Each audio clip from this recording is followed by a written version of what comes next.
Vamos fazer uma revisão sobre o gênero mito, ok? Gênero mito e logo depois sobre o gênero entrevista. Então vamos começar com o gênero mito. O mito, os mitos, na verdade, são histórias de caráter representativo.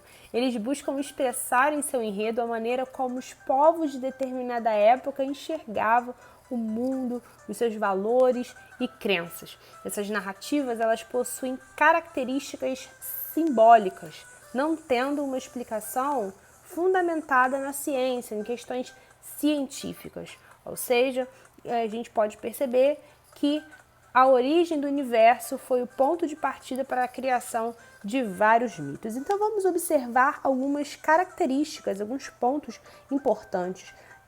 O mito, o gênero mito, ou os mitos, eles são textos narrativos em terceira pessoa, como eu disse, de caráter simbólico. Eles buscam explicar as origens de tudo que há no mundo. E essas origens, elas são explicadas por meio de histórias carregadas de muita aventura e imaginação. Também eles envolvem elementos divinos e sobrenaturais na construção do enredo. O enredo é a história em si, ok? Elementos sobrenaturais como divindades, deuses, semideuses, sereias e esses personagens, eles faziam parte dessas narrativas, ok? Desse texto narrativo.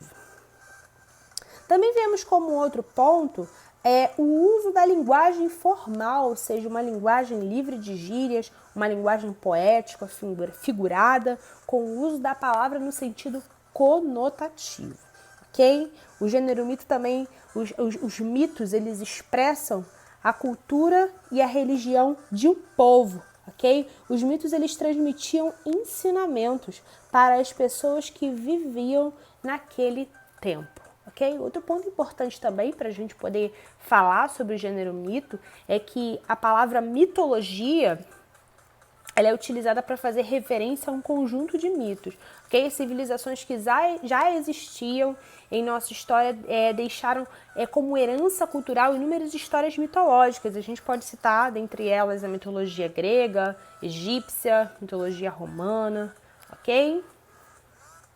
Então, esse é o gênero mito.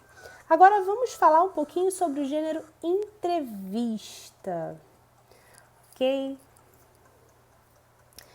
Então, pessoal, o gênero entrevista, ele trata-se de um texto marcado pela oralidade, produzido pela interação entre duas pessoas, ou seja, o entrevistador e o entrevistado.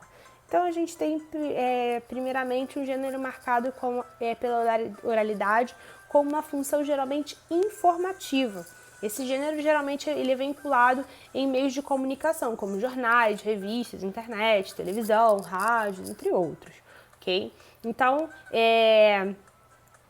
diversos tipos de entrevista nós podemos ver como entrevista de jornalista, entrevista de emprego, enfim, nós temos vários tipos de entrevistas. Porém, nós vamos falar sobre a entrevista no âmbito jornalístico, ok?